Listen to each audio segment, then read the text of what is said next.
Hello students, I am Lata Mishra Dwivedi from Wings Classes Meerut. Students आप CTET की तैयारी अगर कर रहे हैं, कर ही रहे होंगे, और अगर आप पियाजे को तैयार कर चुके हैं तो मेरे कुछ क्वेश्चंस का आंसर दीजिए। कुछ ट्रिकी क्वेश्चंस हैं जो आपको फंसाते हैं, प्लीज जरा देखिएगा। स्टूडेंट्स आपको पता है जीन पियाजे आपके एग्जामिनेशन पॉइंट ऑफ व्यू से बहुत इंपॉर्टेंट है। पूरे 90 मार्क्स की जो पेडागोजी है उसमें 9 नंबर आपको पियाजे जी दिलवाने वाले हैं। आपको ये भी पता है कि पियाजे जी स्विट्जरलैंड के रहने वाले थे और आपके पूरे सिलेबस जो है सीटेट का वो इनके इर्द गिर्द घूमता है। मैं वीडियोस भी डाल चुकी हूँ तो वो आपने देखी होंगी, नहीं देखी होंगी तो देख लीजिएगा। फिलहाल आज का जो सेशन है वो पियाजे के कुछ ट्रिकी क्वेश्चंस हैं जो उलझाते हैं। देखिए स्टूडेंट्स, अगर आपसे पूछा जाए, आपको पता है कि पियाजे ने बच्चे के कॉग्निटिव डेवलपमेंट पर काम किया था, बच्चे के संज्ञानात्मक विकास पर काम किया था, बच्चा सीखता कैसे है इस चीज पर मेनली पियाजे का काम था। तो अगर आपसे पूछा जाए कि पियाजे के अनुसार बच्चा कैसे सीखता है, आपने पियाजे के संज्ञानात्मक विकास की 4 अवस्थाएं पढ़ी होंगी, है ना। और पूछा जा रहा है पियाजे के अनुसार बच्चा कैसे सीखता है। ऑप्शंस आर अनुकरण से, थ्रू इमिटेशन, इमिटेशन मतलब नकल करके। नंबर 2 ज्ञानेंद्रियों से, थ्रू सेंसेस, सेंसेस मतलब आंख नाक कान इन सबसे सीखता है।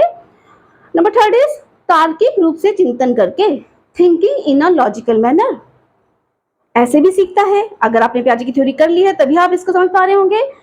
बच्चा 2 से 7 में अनुकरण से सीखता है, 0 से 2 में ज्ञानेंद्रियों से सीखता है, 7 से 11 में तार्किक रूप से चिंतन करके सीखता है, और 4th ऑप्शन है स्वयं से, बाय सेल्फ, खुद से सीखता है। ऑप्शन अगर ये 4 हैं तो आंसर क्या आएगा? हाँ जी, दिमाग में सोच लीजिए। आप क्या ज्ञानेंद्रियों से कह रहे हैं? आप क्या कंफ्यूज हैं? आपको ऐसा लग रहा है कि सबसे तो सीखता है, तो आंसर क्या देंगे? स्टूडेंट, सीटेट एग्जाम में जो क्वेश्चन है वो ऑप्शन पर निर्भर करता है ना। अगर answer of the question is, अगर आप अनुकरण से कह रहे हैं तो गलत है, अगर आप ज्ञानेंद्रियों से कह रहे हैं तो भी गलत है, अगर आप तार्किक रूप से चिंतन करके कह रहे हैं तो भी गलत है। Answer of the question is बच्चा स्वयं से सीखता है। क्यों गलत है स्टूडेंट्स? अगर आपसे पूछा जाता कि पियाजे के संज्ञानात्मक विकास के सिद्धांत के अनुसार 0 से 2 साल में बच्चा कैसे सीखता है, जो फर्स्ट स्टेज होती है सेंसरी मोटर स्टेज, संवेदी गतिक अवस्था, उसमें कैसे सीखता है, तो आप कहते हैं कि उसमें ज्ञानेंद्रियों से सीखता है। अगर आपसे पूछा जाता कि दूसरी स्टेज जो प्री ऑपरेशनल स्टेज है, पूर्व संक्रियात्मक अवस्था, उसमें कैसे सीखता है, तो आप कहते हैं अनुकरण से सीखता है। अगर आपको थर्ड स्टेज के बारे में पूछा जाता जो कि मूर्त संक्रियात्मक अवस्था है, कॉन्क्रीट ऑपरेशनल स्टेज है, तो उसमें कैसे सीखता है, फिर आप कहते हैं तार्किक रूप से चिंतन करके सीखता है। पर फिलहाल आपसे क्या पूछा जा रहा है? टोटलिटी में पूछा जा रहा है बच्चा कैसे सीखता है। और आपको ये बात पता है कि पियाजे एक रचनावादी थे। वो ये कह रहे हैं कि बच्चा अपने लिए ज्ञान का निर्माण स्वयं कर रहा है। 0 से 2 में वो ज्यादातर सेंसेस से सीख रहा है। जब उसकी उम्र 2 से 7 है तो वो आसपास जो देख रहा है, जिस चीज को देख रहा है होते हुए, उनको नकल करके ज्यादा सीख रहा है। 7 से 11 में उसका दिमाग अब थोड़ा सा बढ़ गया है, वो लॉजिकल तरीके से सोच रहा है और फिर सीख रहा है, और 11 प्लस में वो अमूर्त तरीके से चिंतन करके सीख रहा है। तो अलग अलग स्टेजेस में उसके जो सीखने के तरीके हैं वो बदलता है, लेकिन एज अ होल कोई भी स्टेज हो, बच्चा सीखता कैसे है?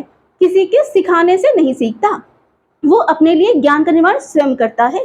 यही पियाजे की थ्योरी का जिस्ट है, सारांश है। तो देखिए आप ये तैयार है कि नहीं है।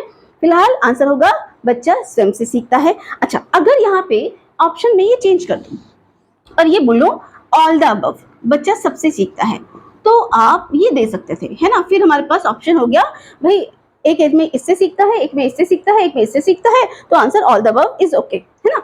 तो स्वयं से होता तो आंसर वो आता, ऑल द अबव होता तो आंसर वो आता, वो ना होता तो, है ना। अगर स्वयं से नहीं है तो ऑल द अबव है, तो फिर आंसर ये होता। अच्छा, अगर मैं यहाँ एक और ऑप्शन लिख रही हूँ, यही क्वेश्चन डिफरेंट सीटेट के जितने भी एडिशन हो चुके हैं अलग अलग बार अलग अलग तरह से घुमा के पूछा जाता है। और आपको पता है सीटेट में जो क्वेश्चंस होते हैं वो कंसेप्चुअल क्लैरिटी से आते हैं, डेप्थ में पता होना चाहिए। देखो इस ऑप्शन को और देखो, अगर एक ऑप्शन लिखा हुआ है बच्चा अनुकूलन की प्रक्रियाओं द्वारा सीखता है। व्हाट वी मीन बाय अनुकूलन की प्रक्रियाओं? Through processes of assimilation. पियाजे की थ्योरी में कॉन्सेप्ट है स्कीमा, असिमुलेशन, अकोमोडेशन, जिस पे से क्वेश्चंस आ रहे हैं, पता है आपको। तो अब ये क्या है, थोड़ा डिटेल है, इसको समझना पड़ेगा। लेकिन अगर एक क्वेश्चन आता है कि बच्चा कैसे सीखता है, अनुकरण से, ज्ञानेंद्रियों से, तार्किक रूप से चिंतन करके, या अनुकूलन की प्रक्रियाओं द्वारा, अगर आपको पियाजे की थ्योरी क्लियर है तो आपको इसका आंसर पता चल रहा होगा कि अब आंसर अनुकूलन की प्रक्रियाएं हैं। ये फिर से आंसर नहीं है। स्कीमा, असिमुलेशन, अकोमोडेशन, ये वो प्रोसेसेस हैं जिनसे बच्चा सीखता है, और ये आपके सिलेबस का अच्छा पार्ट है। इसको अच्छे से तैयार कीजिएगा, समझिएगा कि ये क्या है ना। आप लोग तैयारी कर ही रहे होंगे। अब मैं एक और क्वेश्चन ले रही हूँ, एग्जाम में आया हुआ है। अगर ये भी ना ऑप्शन होता, और एक ऑप्शन एग्जाम में ये आया है कि बच्चा कैसे सीखता है, या 3 ऑप्शन में वो कुछ भी दे सकते हैं। मैंने फिलहाल यही ऑप्शन दिए हुए हैं जो यहाँ दे रखे हैं। ऑप्शन 4 इज भौतिक वातावरण के साथ, भौतिक वातावरण से अंतः क्रिया करके, by interacting with physical atmosphere, बाय इंटरेक्टिंग with physical atmosphere। मतलब ध्यान रखना, मैं यहाँ सामाजिक वातावरण की बात नहीं कर रही हूँ, मैं फिजिकल एटमॉस्फेयर की बात कर रही हूँ। बच्चा कहीं तो रह रहा होगा ना, किसी को तो देख रहा है, ज्ञानेंद्रियों से सीख रहा है, तो किसी चीज को तो देख रहा है। तो अगर आंसर ऑप्शन में ये है कि बच्चा कैसे सीखता है, by interacting with physical atmosphere, ये जो आसपास वातावरण है उसके साथ अंतःक्रिया करके, तो स्टूडेंट्स आंसर ये है। ठीक है, तो आप पियाजे की थ्योरी को तैयार अगर कर रहे हैं तो उसे थोड़ा डीप पढ़िएगा, एग्जामिनर घुमा देता है। और मैंने वीडियोस डाली हुई है यूट्यूब पे, पियाजे के 5 वीडियोस पड़े हुए हैं, उसमें क्लैरिटी के साथ कुछ चीजें बताई गई हैं। एक आध क्वेश्चन वाला नहीं है वीडियो, लेकिन आप उसे देखिएगा जरूर जाके। क्वेश्चंस मैं यहाँ पर ले रही हूँ, पर पियाजे आपको बहुत हेल्प करेंगे अगर आप उन वीडियोस में से पढ़ रहे हैं तो। बाकी जो इंपॉर्टेंट कॉन्सेप्ट्स हैं, पियाजे पे से खूब सारे क्वेश्चंस उठते हैं। पियाजे बहुत इंपॉर्टेंट साइकोलॉजिस्ट हैं आपके एग्जामिनेशन पॉइंट ऑफ व्यू से, सीटेट के लिए भी और डिफरेंट एग्जाम्स के लिए भी पियाजे इंपॉर्टेंट है। स्टूडेंट्स, ये जो कॉन्सेप्ट है जो मैंने यहाँ मेंशन किए हुए हैं, देखिएगा जरा, इसमें जो मोस्ट इंपॉर्टेंट टॉपिक है जो सीटेट पूछता ही है, ईगोसेंट्रिज्म, अहम केंद्रिता। इसे बच्चे कंफ्यूज करते हैं डिसेंट्रेशन से। विकेंद्रीकरण और ईगोसेंट्रिज्म, अहम केंद्रिता और विकेंद्रीकरण में डिफरेंस समझिएगा। यहाँ जब क्वेश्चन आएगा, डीपर में क्वेश्चन आएगा तो नहीं समझ पाते, उल्टा लगाते हैं, है ना। ईगोसेंट्रिक स्पीच, अहम केंद्रित भाषा, ये इसको रिलेट करते हैं सेल्फ सेंटर्ड स्पीच जो वाइगॉस्की ने कॉन्सेप्ट दिया है। तो यहाँ पे कंफ्यूजन नहीं होनी चाहिए। अहम केंद्रित भाषा का जो कॉन्सेप्ट है वो जीन पियाजे द्वारा दिया गया है, और जो सेल्फ सेंटर्ड स्पीच है वो कॉन्सेप्ट वाइगॉस्की द्वारा दिया गया है। एनिमिज्म, जीववाद, इसे आप पढ़ लीजिएगा, मैंने वीडियोस बनाई हुई हैं। रिवर्सिबिलिटी, पलटावी, डिसेंट्रेशन, विकेंद्रीकरण, सेंट्रेशन, केंद्रीकरण, कंजर्वेशन, संरक्षण, seriation, transitivity, classification, schema, assimilation, accommodation. नीचे तीनों की हिंदी नहीं लिखी हुई है क्योंकि इसे हिंदी में एग्जाम में नहीं देखना है, हिंदी आपको कंफ्यूज कर देगी। हिंदी में वो बहुत घुमा रहे हैं, अलग अलग बोल, हर एग्जाम में हिंदी ऑप्शन अलग आ रहा है तो वो कंफ्यूज कर रहा है आपको। ये तीनों जो वर्ड्स हैं, स्कीमा, असिमुलेशन, अकोमोडेशन, इसको इंग्लिश में ही देखेंगे तो सेफ रहेंगे, हिंदी में गलत कराएंगे। तो ये कुछ पॉइंट्स है स्टूडेंट्स जो पियाजे की थ्योरी से इंपॉर्टेंट है।